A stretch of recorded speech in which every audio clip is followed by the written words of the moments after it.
Bien. Eso en cuanto al ciclismo. ¿Vamos a cambiar de tema? Sí.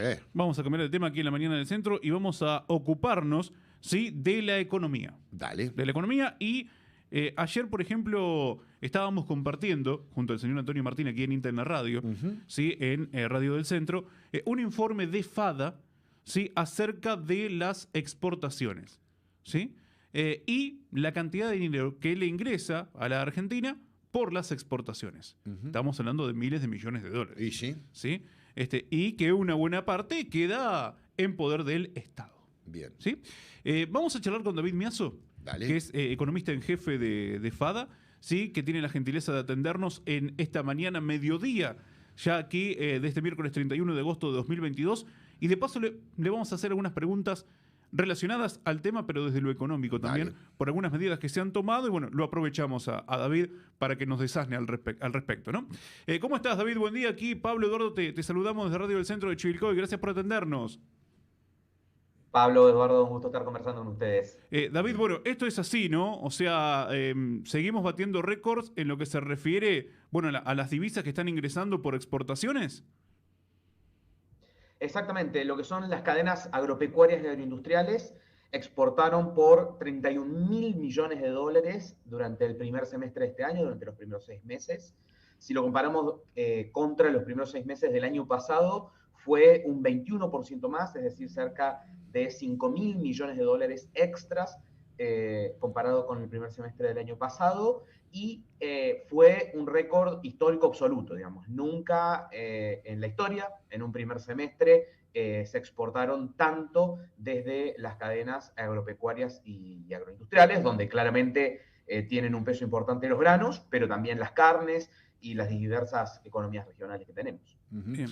Cuando hablas de récord es porque generalmente, año tras año, el segundo semestre es el más importante.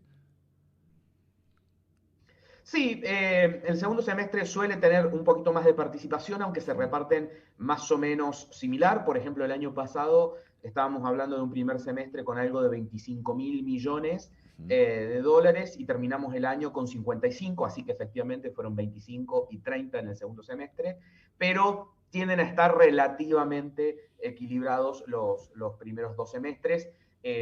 Eso también tiene algún impacto, por ejemplo, que el grueso de lo que es maíz y soja se exporta a partir de abril. Claro. Entonces, del primer semestre entran solo 3 meses y después, aunque en el segundo semestre la estacionalidad baja, sigue habiendo un flujo de exportaciones relativamente importante. También, obviamente, depende de los precios. Lo que tuvimos este primer semestre fueron los excelentes precios derivados de la guerra Rusia-Ucrania, que se han desinflado un poco en los últimos 2 meses. ¿A esto obedece este 21% de crecimiento o a qué otros factores, David? Sí, principalmente ha sido un efecto precio derivado principalmente de la guerra Rusia-Ucrania. De hecho, por ejemplo, el cultivo, o la cadena, perdón, el complejo que más creció fue el trigo, con un 105%, donde además de haber tenido una buena cosecha, tuvimos excelentes precios internacionales. Rusia es el primer exportador mundial de trigo, entonces en eso impactó. Y si tomamos, por ejemplo, el tercer complejo que más creció, es el girasol, con un 62%, también derivado de que el precio del girasol subió mucho a nivel internacional, porque Ucrania era el principal exportador de aceite de girasol a nivel mundial. Así que el efecto precio y el efecto guerra ha tenido mucho que ver en este resultado. Claro, me contestó la pregunta que le iba a hacer ahora, porque casualmente te iba a preguntar qué es lo que más traccionó ese crecimiento en este primer semestre. Pero bueno, estás hablando del precio del trigo, del precio del aceite de girasol. Sí, también la cebada creció 72%, las legumbres 55%, el limón 44%, los lácteos 38%, el maíz 27%, el sector avícola creció en generación de dólares un 22%, solo por nombrar algunos de los complejos que crecieron por encima del promedio, que dijimos 21%, que crecieron todas las exportaciones. Sí, sí, por supuesto. David, ¿y esto con algunas restricciones a la exportación o sin? Sí, las restricciones que tenemos son en carne, que sí tuvimos un efecto de menores volúmenes, pero también estuvo acompañado por muy buenos precios. Vos calculás que en abril-mayo llegamos a tener un pico de $17.000 en cuota Hilton, por poner un ejemplo. Hoy estamos en 12.500. El año pasado estábamos también en 12.000 y algo. Entonces, por un lado, tuvimos algún efecto precio, a pesar de algunas restricciones, que justamente estos días hubo alguna novedad respecto a flexibilizaciones en la exportación de carne, y sí restricciones en trigo y maíz, que en realidad no estuvieron operativas durante el primer semestre, porque la que más presiona es trigo, pero bueno, con una excelente campaña y justo después de la cosecha, obviamente hay menores presiones. Distinto, creo, va a ser la próxima campaña, que ya tenemos menor superficie, ya se está previendo un menor nivel de producción. Además, el ritmo de ventas viene acelerado, por lo tanto, muy probablemente en febrero o marzo del año que viene, si no es antes, vamos a estar hablando nuevamente de los volúmenes de equilibrio, restricciones al trigo, si la situación sigue así. Claro, sí, porque siempre tienen cupos, ¿no? Seguro. El maíz, el trigo tienen cupo de exportación. Exactamente, que se le han llamado volúmenes de exportación, pero simplemente son cupos a la exportación, que es similar en realidad a lo que tiene carne vacuna, un cupo a la exportación, además de algunos cortes prohibidos. ¿Puede llegar a influir esto a futuro, ¿no? Pensando en este segundo semestre, la sequía y la cosecha floja de algunos productos? ¿En lo que es restricciones o en lo que es generación de dólares? En lo que es generación de dólares. Bien, sí, claramente va a afectar, porque la generación de dólares por exportaciones es precio por cantidad menos demanda interna. Claro. Y eso te da un poco la oferta exportable. Así que la sequía, si sigue como parece que viene, muy fuerte, vamos a tener ya de entrada, algo que ya se sabe, menores niveles de producción de trigo, por lo tanto menores niveles de ingreso de dólares en enero, febrero, que es el grueso del ingreso de dólares del trigo. Ahí estamos hablando cerca probablemente de al menos 1.000 millones de dólares menos en la cadena de trigo. Y después, todavía no está ni sembrado, así que no sabemos efectivamente qué va a pasar con maíz y soja, pero si efectivamente hay un impacto significativo, también vamos a tener un impacto de ese lado. Lo que hoy se está previendo es sobre todo un impacto por el lado del maíz, no tanto de la soja, pero claramente si bajan los rindes por el efecto sequía, sin duda el primer semestre del año que viene vamos a tener menos ingresos de dólares. Además, no vamos a tener el impacto precios que tuvimos este primer semestre, que ayudó mucho. Claro. Así que vamos a un 2023 probablemente con menos oferta de dólares, menos ingreso de dólares.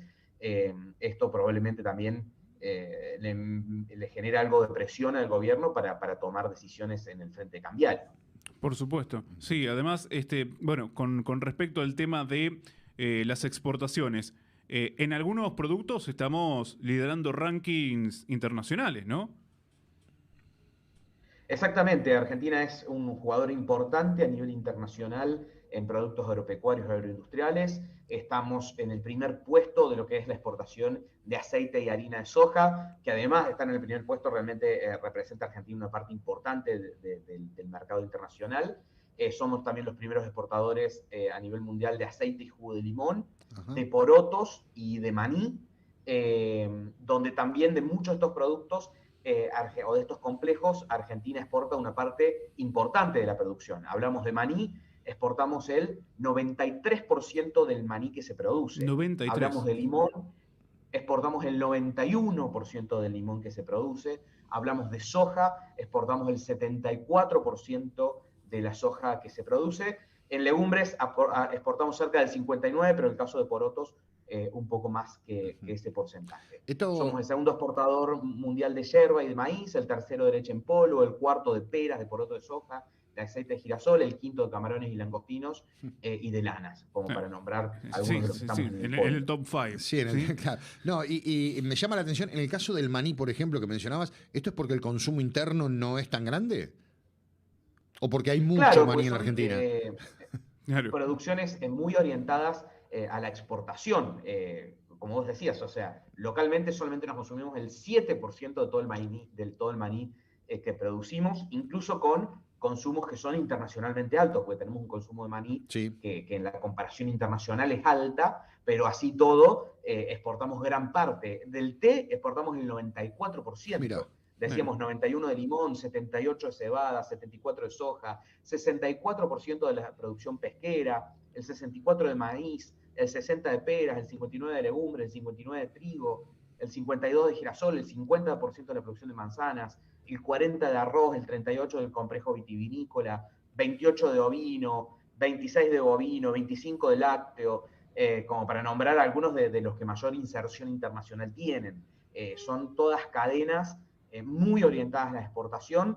De hecho, si miramos, pensamos en varias de las cadenas que acabamos de mencionar, en realidad Argentina está también en el podio a nivel mundial de los niveles de consumo. O sea, consumimos bastante más maní que el resto del mundo, bastante más trigo, principalmente a través de panificados, bastante más carnes, leche. Estamos en los máximos, o lácteos, estamos en los máximos consumos a nivel mundial, pero también somos grandes exportadores, porque todas estas cadenas se pueden pensar en términos de la exportación. O sea, ¿qué sería de la cadena manicera que está en el sur de Córdoba sin la exportación? Claro. Sí. Sería ni comparable. O de la cadena de soja. Yo te dije, solamente un cuarto de la soja que producimos la consumimos internamente, principalmente a través de biocombustible y de harina y espler de soja para la alimentación animal. O sea que estaríamos hablando de nuestra cadena de soja, si solamente se dedicara al mercado interno, sería un cuarto de lo que es hoy toda la producción y toda la cadena de soja. Así que, o el maíz mismo, 2/3 se destinan a la exportación y solamente 1/3 al mercado local, o lo mismo el trigo, digamos. Son cadenas que sí o sí tienen que ser pensadas de la exportación. Por eso también muchas veces las discusiones están centradas en los temas que involucran la exportación. Tipo de cambio, derechos de exportación y restricciones a las exportaciones. Porque la exportación es un tema central para poder sostener y hacer crecer estas cadenas. Claro, porque escuchando estos números, y es cierto lo que dice, me parece mentira que estemos como estábamos, siendo que prácticamente el granero del mundo seguimos siendo. Sí, sí. Y buena parte queda en el país, ¿no? Claro. De las divisas. O sea, en el Estado. Sí, todas las divisas, en realidad, porque las cadenas agropecuarias agroindustriales tienen una balanza comercial muy positiva, porque se importa, sí, algo de principios activos fitosanitarios, algo relacionado a maquinarias agrícolas, fertilizantes, se importan cosas, pero las exportaciones superan ampliamente a las importaciones, y es el sector que básicamente genera las divisas, porque también estos 31.000 millones, por ejemplo, en el primer semestre significaron el 70% de todas las exportaciones del país. Pero también muchos de los otros sectores que exportan, pensamos en automotriz y en muchos otros, también generan importaciones, y en muchos casos terminan importando más de lo que exportan. Entonces en realidad terminan demandando dólares en vez de ofrecerlos en el mercado. Así que sin duda, además de lo que decíamos recién, estas cadenas se piensan y pueden crecer de la mano de la exportación. Sin duda también cumplen un importante rol macroeconómico. De hecho, yo me pregunto, hoy la discusión sería muy distinta y la hubiésemos tenido hace varios meses si no hubiésemos tenido estos 5.000 millones de dólares extras, con reservas del Banco Central que apenas están en los 1.000 millones de dólares, que hubiese sido los últimos meses sin estos 5.000 millones de dólares extras que tuvimos en este primer semestre. Claro. Sí, por eso por ahí, a ver, se plantea, digamos, la inquietud por parte de algunos productores, ¿sí? El porqué, digamos, de cupos, de restricciones, teniendo en cuenta que miles de millones de dólares van al Estado, ¿sí? No repercuten directamente por ahí en el productor, sino que primeramente se quedan en el Estado, ¿sí? Y por eso por ahí no se entienden algunas medidas para con la exportación, ¿no? Sí, se quedan en el Estado por dos vías. La primera son los derechos de exportación. Sí. Si tomamos el caso de la soja, de cada 100 dólares que se exporta, 33 quedan directamente en derecho de exportación. Así que 1/3 de la soja queda directamente en recaudación fiscal. Y después el efecto brecha. El productor recibe 130 pesos menos derecho de exportación por cada tonelada por cada dólar que produce y exporta. Y el Estado recibe esos dólares que en realidad valen en el mercado 300 pesos. Está bien, el Estado se da vuelta y se los vende a los importadores a ese mismo valor, por eso el Banco Central no logra retener ningún dólar. Pero el productor, si lo mirás en dólares billete, y en el caso de la soja, que es el más evidente, termina recibiendo el 30% en dólar billete del precio internacional de la soja, ¿no? Y eso también tiene mucho que ver con la discusión por el ritmo de comercialización de soja que hay actualmente. Así que por esas dos vías, que es la vía derecho de exportación y es la vía brecha cambiaria, en realidad el Estado termina quedándose con mucho más de lo que recibe, si querés, el productor. Y derecho de exportación, este primer semestre se recaudaron desde las cadenas agropecuarias industriales 5.300 millones de dólares, fue la recaudación solo de derechos de exportación, donde después obviamente hay que sumar todo el resto de los impuestos que se pagan. Bien. David, la última pregunta que hago de mi parte, ¿no? Con todo este tema de la motivación, ¿no? Para que el productor venda, ¿sí? ¿Funcionó todo este tema del dólar soja y todo esto que se implementó?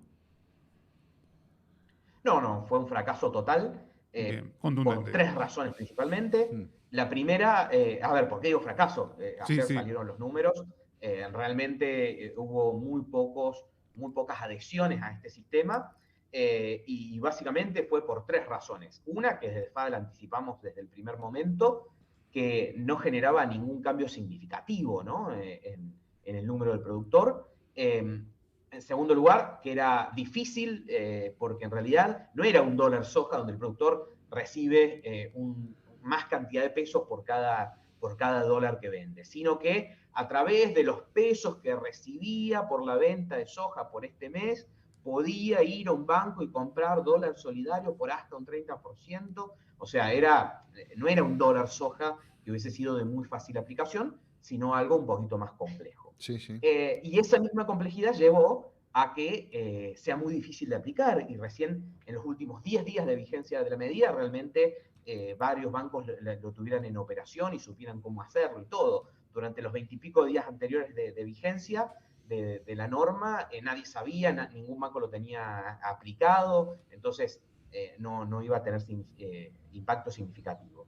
Y la cuestión de fondo es que el atraso cambiario y la brecha cambiaria, que son realmente el problema que genera este síntoma, o sea, el menor ritmo de comercialización de soja es un síntoma del problema. ¿Cuál es el problema? El atraso cambiario y la brecha cambiaria.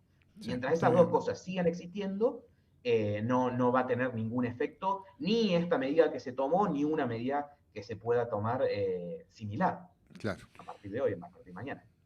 David, muchas gracias como siempre por atendernos, ¿eh? Muy amable por explicarnos un poco de toda esta coyuntura, ¿sí? Muchas gracias. Un gusto conversar con ustedes. Que tenga un buen día. Hasta Hasta luego, luego, hasta gracias. luego.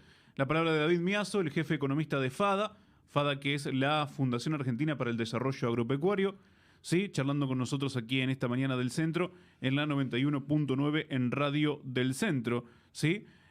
Con respecto, bueno, ayer observaba los números, ¿sí? Que emitía INTA en la radio, ¿sí? El repaso que hacíamos junto a Antonio Martín, o sea, lo hacía Antonio, yo lo escuchaba, ¿sí? Y observaba las plaquitas que ponía Matías. Matías ponía las plaquitas, yo las miraba. Está bien. ¿Sí?